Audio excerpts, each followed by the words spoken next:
A continuación, Destino Libertad.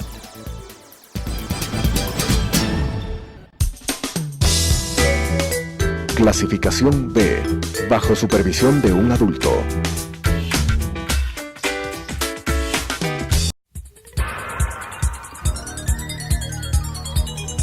Las opiniones vertidas en este espacio por la producción y dirección del programa son de exclusiva responsabilidad de sus autores y de quienes intervienen en ellos.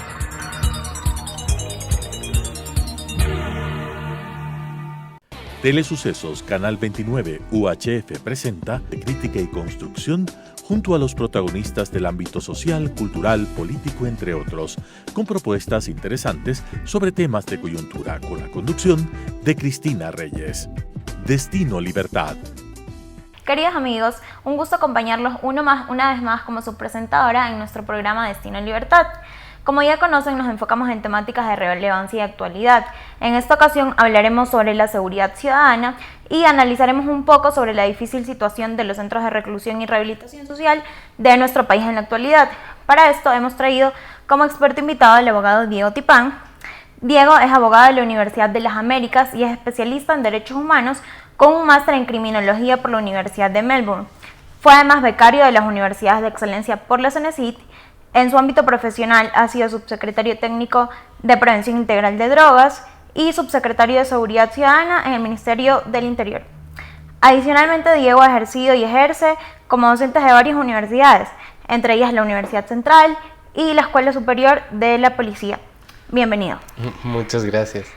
Diego, como ya te comentaba, vamos a hablar sobre la seguridad ciudadana, el tema actual. La ciudadanía está preocupada por la seguridad de nuestro país. En la región y en el mundo entero, nuestro país no es visto como un lugar seguro. ¿A qué se debe esto? ¿Crees que es real esta sensación de inseguridad o es solo percepción? Bueno, detrás de eso, a nivel teórico, práctico, el mundo se mide a través de indicadores de seguridad. La Oficina de Naciones Unidas para la Prevención del Delito y de la Droga lo que utiliza es varios mecanismos para poder determinar si un lugar es seguro o no. Entre estos mecanismos utiliza la tasa de homicidios. Okay. La tasa de homicidios está relacionada a ser el último crimen que puede cometer una persona porque le está quitando la vida a un ser humano. Detrás de eso, el Ecuador ha venido reduciendo la tasa de homicidios durante los últimos 10 años. Hace 10 años nosotros teníamos una tasa promedio de 18 homicidios por cada 100.000 habitantes. Hoy estamos hablando de una tasa de homicidios de 5,7 por cada 100.000 habitantes. Esto nos refleja que el Ecuador ha hecho un trabajo importante para reducir esta tasa que está relacionada a las mediciones de inseguridad, pero también lo que nos refleja es que el Ecuador ha emprendido un cambio totalmente distinto al de América Latina. América Latina es el continente más violento del mundo, acorde a varios informes internacionales, y relacionan esto al nivel de homicidios que existe. En promedio, en América Latina hay 18 homicidios por cada 100.000 habitantes. En Ecuador hay 5,7 por cada 100.000 habitantes, que es el último dato del año 2018, lo cual nos arroja... ¿Este dato es de cuántos años, perdón? La tasa de 5,7 es del año 2018. Okay. Entonces, lo que nos arroja es que el Ecuador está alrededor de 13 puntos por debajo de la media de América Latina. Y solamente Chile es el país más seguro en comparación con nosotros cuando utilizamos esta medición. Claro, ¿y qué estrategias tú crees que o sabes que se han utilizado para que mejoremos la seguridad de nuestro país? Bueno, hay estrategias estructurales. Un ejemplo de esto es que el Ecuador empezó una política de regulación de armas sumamente fuerte a partir del año 2011. Restringió el permiso y el porte de armas para los ciudadanos, para los civiles, por ponerlo de alguna manera. Y esto lo que ha hecho es que a menor disponibilidad de armas de fuego existan menos homicidios utilizando las armas de fuego. Y este es un mecanismo a nivel internacional. La Oficina Mundial de la Salud establece que cuando los homicidios llegan a ser considerados una pandemia, se deben establecer estrategias transversales como la limitación del porte de armas. Claro, pero también sabemos que por ejemplo, los últimos acontecimientos que hemos tenido, los homicidios, los femicidios últimamente, que no solamente son crímenes que se cometen con portar un arma como una pistola, sino que se cometen con cuchillos, con cualquier tipo de estos. ¿Qué hacer en estos casos? ¿Qué ha hecho el Ecuador para mejorar su seguridad también en ese aspecto, que no sea el hecho de restringir las armas? Bueno, ahí tenemos una barrera legislativa. El Ministerio del Interior presentó a la Comisión de Justicia y Estructura del Estado de la Asamblea Nacional una propuesta para que el porte de arma blanca sea considerado un delito o una contravención. Será la Asamblea la que defina cuál de los dos mecanismos lo utiliza, pero te pongo el ejemplo porque actualmente, si es que la policía encuentra a alguien con un cuchillo en la calle, no puede hacer nada. Porque es lícito portar un cuchillo, porque no es ilegal. Entonces, como no es ilegal, la policía en los chequeos que realiza en los distintos operativos, lo único que puede es decir, pues usted para qué va a utilizar este cuchillo, por qué transporta este cuchillo, pero no puede incautar el cuchillo y no puede eso ser considerado un delito. Entonces, es una de las barreras legislativas que tenemos y que definitivamente como ministerio estamos preocupados. Es decir, tener la legislación correcta nos permite tomar las decisiones adecuadas para poder proteger a la ciudadanía y es lo que nosotros hemos hecho y bueno, esperemos que la Asamblea Nacional haga eco de este hecho y nos permita a nosotros y le permita a la ciudadanía tener herramientas jurídicas que la policía pueda actuar adecuadamente. Claro, tenemos también el caso de Nueva York con el alcalde Bill de Blasio. Hace varios años cambió este escenario también que pasaba en New York, que era considerado como una de las ciudades más peligrosas y ahora el escenario es totalmente diferente, ¿no? New York es una ciudad en la que nos sentimos casi seguros todos de poder ir. ¿Qué estrategias crees que se implementaron y crees que las que se implementaron en su momento en New York podrían también ser estrategias y soluciones que beneficiarían nuestro país o no? El caso de Nueva York es sumamente interesante. En la década de los 90, al inicio de la década de los 90, era considerada una de las ciudades más violentas de los Estados Unidos. Y la inversión que ellos hicieron fue de transformar las dinámicas que estaban sucediendo. Fueron a factores estructurales ligados con el tema de criminalidad. Un ejemplo de esto es que ellos decidieron invertir en una estrategia que se llama prevención del delito a través del diseño del medio ambiente, que lo que hace esta estrategia es cambiar las dinámicas del entorno en donde se desarrolla la convivencia ciudadana. Te pongo un ejemplo. Si es que nosotros tenemos una calle estrecha, no pavimentada, no adecuada, con poca iluminación, es el ecosistema perfecto para que suceda un delito. Claro. ¿Qué decidieron hacer en Nueva York? Decidieron invertir en este espacio público. En este espacio público para que se pueda desarrollar de manera normal la convivencia ciudadana, en donde los espacios fueron recuperados, en donde fueron correctamente iluminados, donde el espacio, después de esta transformación física, también tuvo una transformación social. La transformación social significó el empoderamiento de estos espacios. Y el Ecuador tiene que vivir este reto. Pongo un ejemplo, en la ciudad de Quito tú encuentras más personas en un centro comercial que en las calles. ¿Por qué? Porque las calles están descuidadas, porque las calles no están debidamente adaptadas, porque las calles no están debidamente iluminadas. Y lo que esto hace es que el comercio, la vida, el desarrollo de esta interacción social, en vez de desarrollarse en las calles, se desarrolla en los centros comerciales, porque el centro comercial sí es un lugar bonito, iluminado, agradable, etc. Y en los Estados Unidos ahora ellos viven lo que le han denominado las muertes de los centros comerciales. La gente ya no va a los centros comerciales, sino más bien cómo se han empoderado del espacio público. Ese empoderamiento del espacio público lo que ha hecho es reducir las oportunidades de que el crimen ocurra en esos espacios, porque hay mucha gente ahí, porque hay negocios, porque esto lo que ha hecho es darle un gran movimiento a estas zonas. Y creo que el Ecuador, Quito, Guayaquil, ciudades alrededor de todo el país pueden aprender de lo que sucedió en Nueva York para poder decir, la inversión en seguridad no es solamente en la policía, la inversión en seguridad es en el entorno. Tenemos que ir a factores estructurales detrás de esto, porque si no vamos solamente a seguir invirtiendo en los cuerpos de seguridad y el crimen va a seguir creciendo porque no hemos ido a causas estructurales. Claro, Israel, justamente en lo que tú dices, la gente aquí en el país y en varias ciudades grandes, más que todo, tienen rechazo. Por ejemplo, las alcaldías te dicen que van a hacer el parque más lindo y la gente no lo toma como una buena noticia, sino como no quiero otro parque porque ese parque probablemente no va a tener la iluminación adecuada y lo que va a pasar es que van a ir personas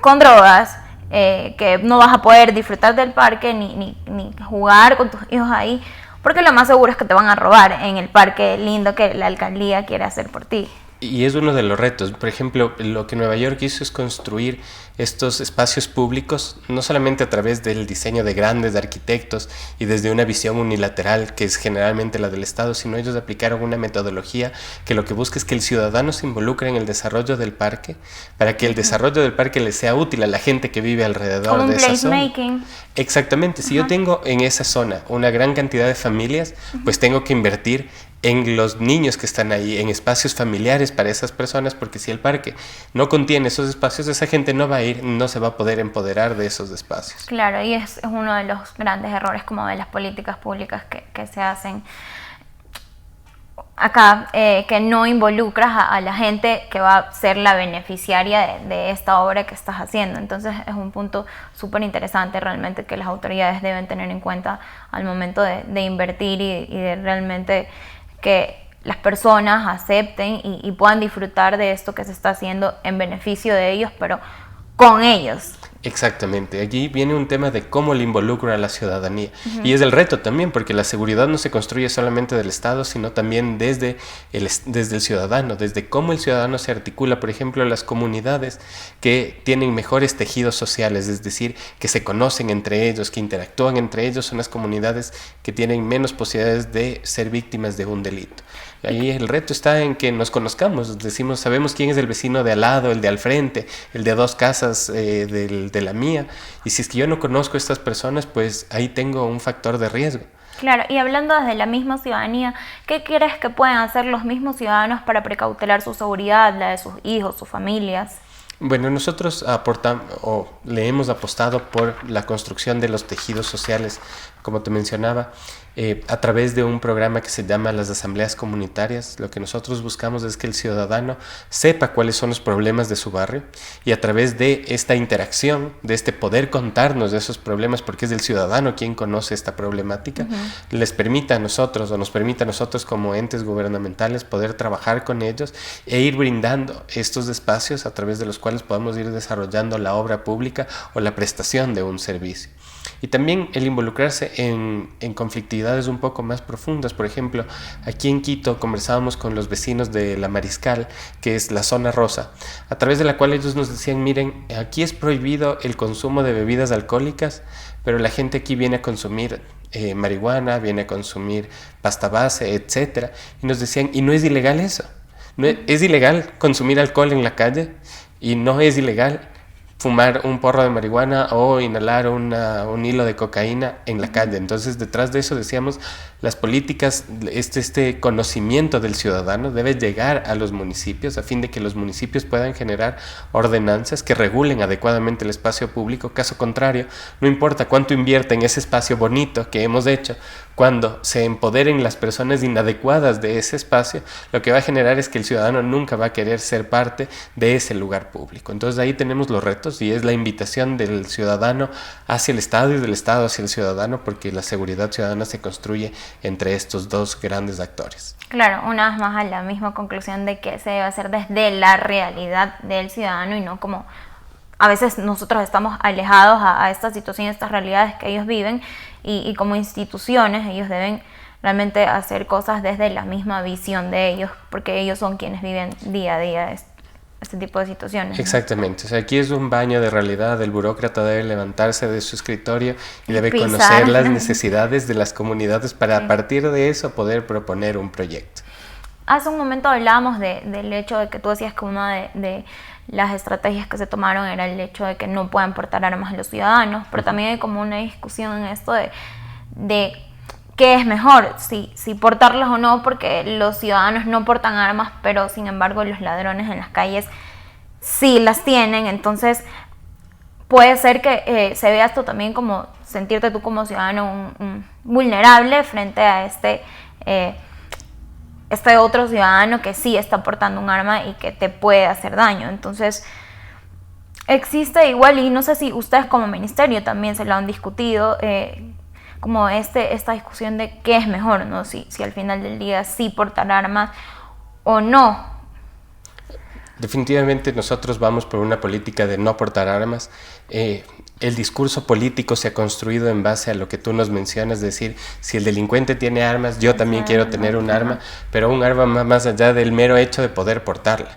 Cuando tú vas a tener un arma, esta es una herramienta que debes saber utilizarla y que requiere una destreza mental y física para poder utilizarla adecuadamente. Claro. Caso contrario, el arma no sirve de nada. Entonces, cuando se vende esta idea de las armas nos van a hacer más seguros, lo que puede ser que el arma nos haga más inseguros, porque en el momento de llegar a utilizarlas, puedo autoinfligirme daño al no saber utilizarlo adecuadamente, puedo terminar hiriendo a una persona que no era de la persona que me buscaba proteger, porque esto requiere una práctica, una destreza. Por ejemplo, los policías, para poder portar un arma, pasan una serie de exámenes médicos y psicológicos. Adicionalmente, pasan un proceso de entrenamiento y reentrenamiento continuo para el adecuado uso del arma.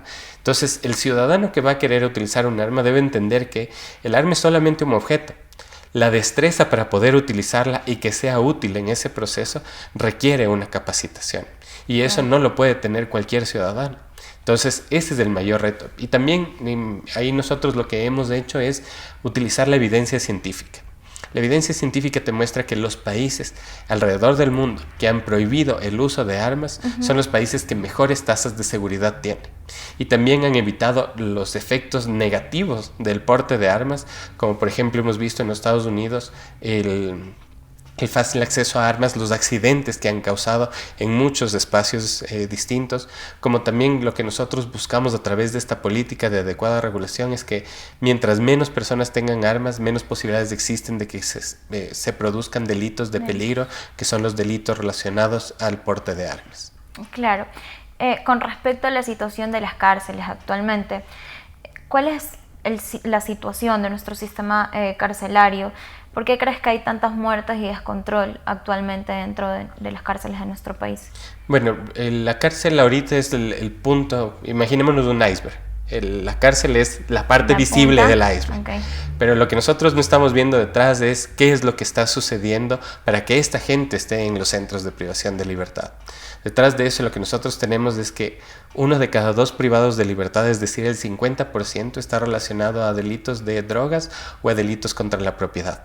Y cuando nosotros hacemos un análisis criminológico de cualquiera de los 2 delitos, nos damos cuenta que son delitos a través de los cuales las personas se involucran por necesidades económicas. Es decir, quien quiere vender droga lo hace porque no tiene otra oportunidad de acceder a fuentes lícitas de empleo. Quien decide robar lo hace de igual manera. Entonces, detrás de eso tenemos que tener en cuenta factores estructurales. Pueden haber casos que no correspondan a este proceso, pero cuando hablamos de 20,000 personas, decimos, detrás de estas 20,000 personas no todas pueden ser patológicas, sino debemos encontrar una explicación estructural en ese sentido.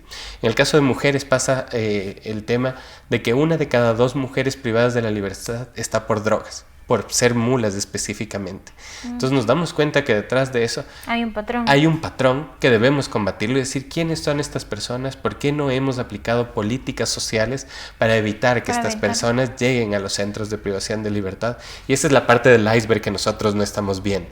Es decir, cómo llegamos a estos espacios. Por ejemplo, en Australia se hizo un estudio en donde se determinó que la gran mayoría de la población penitenciaria venía de los mismos lugares económicamente deprimidos. Es decir, cuando analizaste a la población penitenciaria decías, estas personas vienen del barrio A, del barrio C y del barrio C, que coincidencialmente son los barrios con menos acceso a servicios, con menos acceso a fuentes de empleo, con las peores condiciones de inclusión económica y social. Entonces, lo que ellos hicieron es decir, esta caracterización nos debe llevar a tomar decisiones inteligentes para poder invertir en los lugares donde más lo requieren. Claro, y de esta manera también prevenir a que luego no lleguemos a, porque es lo que nos pasa actualmente y en el país hemos llegado a un punto en el que en lo que nos enfocamos es, ok, cometió este error, cometió este delito, entonces lo mando a la cárcel, y actualmente las personas privadas de la libertad están en un lugar con un sistema que tiene sobrepoblación de personas, un lugar con hacinamiento, que ni siquiera tiene condiciones de salubridad, que hay hasta infecciones y todo este tipo de cosas, y nos estamos enfocando bastante en cometió tal error y entonces la solución es que va a la cárcel, pero no así como tú dices de una medida preventiva para no tener estas cárceles con sobrepoblación. También, ¿qué nos puedes decir sobre este tema? Que realmente hemos visto toda la ciudadanía ahora lo conoce, la situación dentro de estos lugares no son lugares aptos para estas personas. Si queremos cambiar las dinámicas de las cárceles, debemos también cambiar la mentalidad como sociedad que tenemos al respecto. Todos creemos que lo ideal es que rehabiliten a la persona, pero en la realidad lo que buscamos cuando pedimos cárcel es que esa persona vaya a cumplir una pena, que sea totalmente excluido de la sociedad, y no queremos verlo como sociedad. Y cuando sale estigmatizado, sale con una carga tan negativa que como sociedad no los queremos más de incluir en estos procesos. Entonces, como sociedad primero debemos quitarnos de este estigma de decir, si yo lo que quiero es rehabilitar a la persona, pues tengo que en el momento en el que salga rehabilitada darle una oportunidad. Claro. Tengo que cambiar esas dinámicas. Pero más allá y de la rehabilitación, que sí vamos a hablar del tema, ¿qué medidas también tomar sobre este punto específicamente que yo te hablo, de esta situación actual con sobrepoblación en las cárceles y tantas personas dentro de estas cárceles y pocos guardias de seguridad para estas personas que efectivamente nos hemos dado cuenta que no ha funcionado muy bien, ¿no? Entonces, ¿qué hacer en ese aspecto? O sea, es una responsabilidad gigante. Es una responsabilidad enorme. El Estado ecuatoriano ha creado un Servicio Nacional de Rehabilitación Social, que es este ente encargado de articular este proceso, y detrás de eso lo que debería o lo que podría hacerse es primero disminuir la población penitenciaria a través de propuestas como, por ejemplo, buscar otros mecanismos para las personas que están detenidas por el no pago de alimentos. Es decir, estas personas nunca han cometido un delito, pero están en un centro de privación de libertad, y lo que debemos decir es, en este momento de crisis, tal vez estas personas no deben estar aquí. Es el mejor espacio, y ahí vamos haciendo una liberación del hacinamiento que existe dentro de los centros de privación de libertad. Y también empezar a pensar que no todo mecanismo o no todo delito debe terminar en un centro de privación de libertad. Pongo un ejemplo: una persona que comete un delito relacionado a tránsito que no incluya la muerte de una persona no debe estar en un centro de privación de libertad. Podríamos darle una medida alternativa para no estar ahí, porque no estoy hablando de un delincuente serial, no estoy hablando de un homicida, de un violador, de una persona que se ha dedicado a la trata de personas, sino estoy hablando de una persona que cometió un delito de tránsito que a la final es un delito culposo, es decir, no tuvo la voluntad de ocasionarlo, sino hubo una serie de circunstancias que llevaron a que esto ocurra. Y estas medidas, esta clasificación inteligente de las personas, lo que va a evitar es que los centros de privación de libertad estén llenos de personas que no deben estar ahí, y que estando ahí están en un ambiente adverso un ambiente adverso que les puede llevar incluso a involucrarse en actividades ilícitas que tal vez nunca no estaban dentro de su plan de vida verlas en ese sentido. Entonces, ese es uno de los grandes retos. También creo que el gran reto es decir, las tasas de personas privadas de libertad aumentan cada año. Esto no solo pasa en el Ecuador, pasa en muchos lugares de América Latina. Entonces, una política a largo plazo, es decir, tengo que pensar en la construcción continua de centros de rehabilitación social para que no me pase que exista hacinamiento, y el hacinamiento es una bomba de tiempo, es decir, la gente ahí se siente incómoda, no tiene acceso a buenos bienes y servicios dentro de los centros de privación de libertad, y todos estos elementos chiquititos van sumando hasta que el vaso se riega y tenemos los niveles de conflictividad que hemos visto. Y estábamos hablando ahora sí el tema de rehabilitación y ya la reinserción de estos ciudadanos que estuvieron presos y que luego salen a un mundo que sí, efectivamente los tiene estigmatizados por su pasado, que pese a que ya cumplieran la pena y deberían tener la oportunidad igual, más allá de esta estigmatización que exista sobre estas personas que estuvieron privadas de la libertad, ¿cuál crees que es el factor de que ellos reincidan en cometer estos mismos actos? Porque pasa mucho también. Ellos salen y no es solo que la gente tiene esta perspectiva sobre ellos, sino que son reincidentes en los actos por los que fueron ya previamente sancionados, ¿no? Entonces, ¿qué crees también que se está haciendo no de la manera tan correcta? Porque de nuevo vamos al punto en el que nos enfocamos en meter a estos ciudadanos a la cárcel y todo esto, pero cuando están ahí, ¿qué hacemos para garantizar que esto no se repita y puedan rehabilitarse y continuar luego de pagar su pena con una vida como un ciudadano normal? Es un punto bastante interesante, porque esto nos lleva a hacer un análisis más profundo de por qué existe la reincidencia. Te voy a poner un ejemplo. El Ecuador no ha hecho este tipo de estudios, pero En Australia se hizo un estudio a través del cual un año de privación de libertad más o menos le cuesta al Estado australiano $100,000. El Estado australiano lo que determinó es que cuando salen las personas después de haber cumplido su pena, los 90 días posteriores a salir del centro de privación de libertad son los 90 días más críticos para que esa persona vuelva a cometer un delito. Y analizó cuáles eran estos factores. Entonces decía, esta persona primero está excluida de la sociedad. No tiene una fuente de acceso a empleo, no tiene un ahorro o un recurso para poder subsistir detrás de eso. Y el único contexto que vio esa persona es el contexto de la cárcel donde están personas que han cometido delitos. Entonces, si las situaciones se ponen tan adversas, lo único que sabe esta persona es el mundo de la criminalidad. ¿Qué es lo que hizo el Estado australiano? Decidió invertir y decirle de la siguiente manera: si me cuesta un año de privación de libertad $100,000 y esa persona reincide en los siguientes 90 días, fue como haber botado $100,000 a la basura. Prácticamente ese es el análisis que ellos hicieron. ¿Qué decidieron? Decidieron que el año de privación de libertad no cueste $100,000, sino $120,000. Los otros $20,000 son invertidos en los siguientes 90 días para darle un lugar donde vivir, para darle alimentación a esa persona y para ayudarle a conseguir una fuente de empleo lícita. La gente que sobrepasa los 90 días en el caso australiano sin cometer un ilícito son personas que no vuelven a ingresar al sistema de rehabilitación social. ¿Por qué? Porque decidiste invertir inteligentemente tus recursos. Entonces el Ecuador debe empezar a pensar en este tipo de análisis porque, claro, si la persona privada de la libertad sale del centro de privación sin fuentes de empleo, sin dinero para sobrevivir, con una exclusión de su familia, de su comunidad, ¿cuál es lo único que le queda a esa persona? Es volver a su única opción, que es la criminalidad. Realmente, yo no sabía de este estudio, me parece un estudio súper interesante, que tal vez sería bueno, ¿no?, que lo compartas dentro del ministerio, sí, para que lo podamos aplicar también. Muchísimas gracias, Diego, por compartir con tus conocimientos y opiniones sobre este tema que es tan importante actualmente. Antes de concluir con nuestro programa, queremos invitarlos a que nos sigan en nuestras cuentas de Facebook y Twitter que aparecen en nuestras pantallas y así puedan participar de sus comentarios, preguntas o temas que quisieran que sean abordados en este programa Destino Libertad.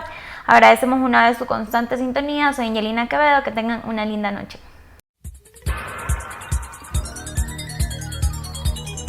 Las opiniones vertidas en este espacio por la producción y dirección del programa son de exclusiva responsabilidad de sus autores y de quienes intervienen en ellos.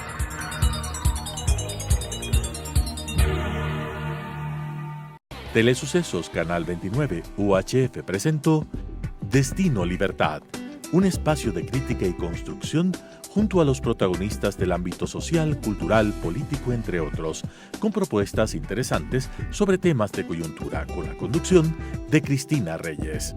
Destino Libertad,